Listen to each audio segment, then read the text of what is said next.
Assalamualaikum warahmatullahi wabarakatuh.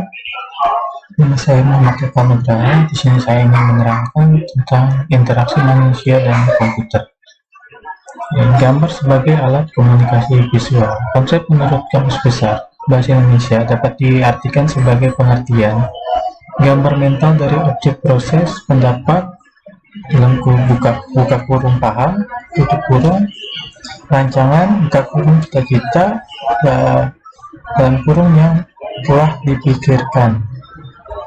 Agar konsep itu dapat mudah dipahami oleh orang lain, dapat disampaikan melalui secara lisan, tulisan, gambar, atau model dari 3 dimensi. Bahasa gambar lebih komunikatif dibandingkan dengan tulisan.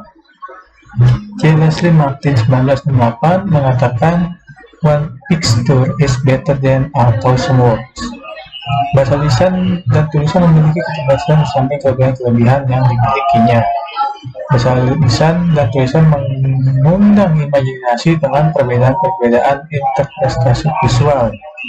Tentang interpretasi sangat tergantung pada intelijensia dan latar belakang pendidikan seseorang saat menerima informasi tersebut. Gambar melengkapi bahasa lisan dan tulisan dalam kaitan menjelaskan keberadaan suatu objek. Gambar memiliki kemampuan memaparkan lebih rinci dan membatasi rentang interpretasi. Contohnya, gambar sebagai karya seni yang merupakan ekspresi diri dari berupanya. Dalam hal ini, gambar atau lukisan merupakan produk tujuan akhir kegiatan menggambar itu sendiri. Realitas, perspektif, dan materi gambar kadang-kadang distorsikan. Distorsikannya merupakan bagian dari nilai ekspresi gambar sebagai karya seni. Dalam hal ini, saya tidak mempertimbangkan efisiensi pada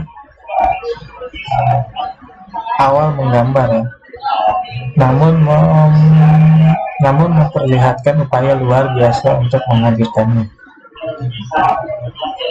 Contohnya, gambar karya seni, bisa melihat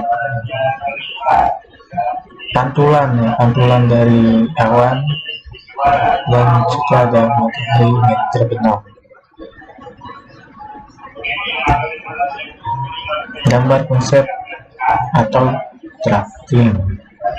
Gambar yang dikenal sebagai gambar teknik berupa gambar yang mempunyai tingkat akurasi tinggi. Sini ada, saya mengambil contoh suatu objek yang menggambarkan suatu sketsa seseorang yang menggambar sketsa di komputer. Terus ada sketsa desain, yaitu gambar sementara atau tentatif yang merupakan upaya untuk menggali dan menyelidiki serta mengundang adanya perubahan-perubahan. Ini Anda bisa lihat sini. Pertama mungkin pakaiannya belum jadi ya. Gambar keduanya sudah lumayan, dan ketiganya jadi suatu pakaian sketsanya. Seni abstrak dalam menunjukkan bahwa kualitas garis dan bentuk, proporsi dan warna menyampaikan makna secara langsung tanpa menggunakan kata-kata atau representasi bergambar. Saya lihat sini adalah salah satu contoh gambar batu bajir iklimur. Sini saya ambilnya, ada gambar-gambar di batu. Lalu yang di bawahnya dari Datai Matsebake Ridge. Terus sini ada gambar Yorkshire Walk Art. Terus ada indera penglihatan bekerja secara selektif. Persepsi bukanlah rekaman pasif dari semua yang ada di depan mata, tapi merupakan penilaian berkelanjutan dari skala dan hubungan warna, dan termasuk membuat kategori bentuk untuk mengklasifikasikan gambar dan bentuk di dunia. Anak-anak usia 6-12 bulan harus mampu melalui pengalaman dan belajar membedakan antar lingkungan, kotak dan segitiga. Anak sejak usia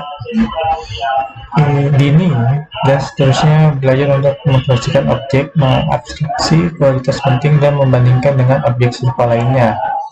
Sebelum objek dapat dipersembahkan dan diidentifikasikan, anak harus dapat menggambarkan berbagai bentuk dan ukuran yang mungkin dimiliki oleh satu objek. ketika dilihat dalam berbagai lingkungan dan dari aspek yang berbeda. Nah, contoh gambarnya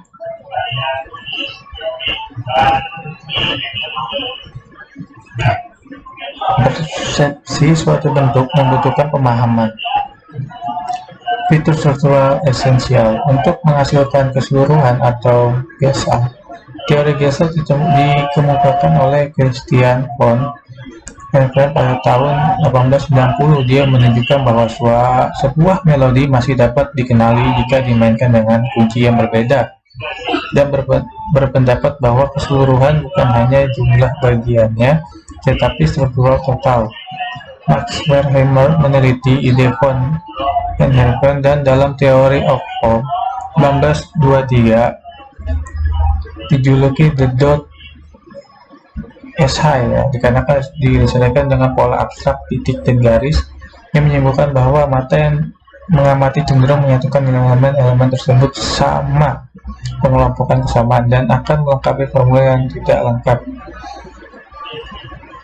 Hipotesis objek area titik-titik acara cenderung membentuk konfigurasi konsultasi. Semua kemampuan bawaannya ini menunjukkan ke bagaimana mata dan pikiran mencari pola dan bentuk utuh yang sederhana. Ketika kita melihat gambar visual yang lebih kompleks seperti lukisan, kita dapat melihat bahwa seni telah menjadi upaya terus-menerus untuk mencatat informasi visual. Ini saya memasukkan contoh bagaimana otak kita menerima hal-hal seperti itu.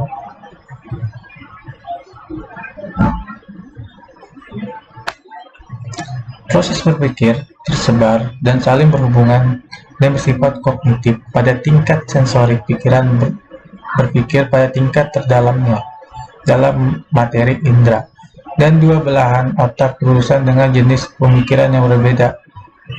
Otak terbagi menjadi dua belahan, dan bandel serat saraf yang tebal memungkinkan kedua belahan itu untuk berkomunikasi satu sama lain. Pada kebanyakan orang, kemampuan untuk mengatur dan menghasilkan pidato sebagian besar terletak di sisi kiri.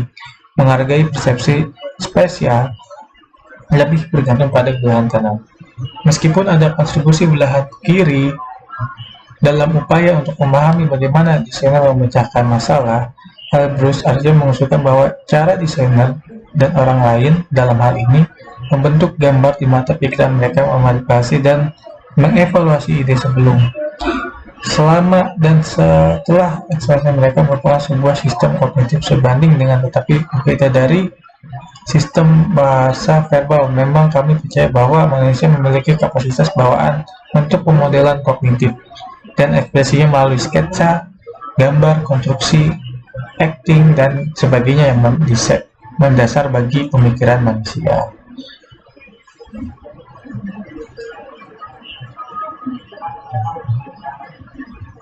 Ini suatu gambar desain sketsa ya, sketsa gambar. Nah, ini sebagai ilustrasi bagaimana manusia itu membuat suatu objek bangunan tertentu atau disebut dengan konstruksi, dan bawahnya ini bagaimana dua orang ini memainkan peran acting atau drama ya. Terus yang keenam, grafikal diartikan sebagai kemampuan untuk memahami dan menyajikan informasi dalam bentuk sketsa, foto, diagram, peta, rencana, bagan, grafik, dan format dan tekstural lainnya. Ini ada suatu gambar peta ya, bagian-bagian dari peta dunia. Saya ambil di sini, atau kartografi. Nah, ada gambar fotografi yang dimana sini terlihatkan bahwa objek yang jauh tersebut tuh saat digunakan dengan kamera tuh bisa terlihat dengan jelas ya. Lalu gambar komputer grafis di sini yang saya ilustrasinya itu sebagai orang yang membuat mata. Ya, mungkin itu aja dari saya. Jika ada kesalahan mohon dimaafkan. Wassalamualaikum warahmatullahi wabarakatuh.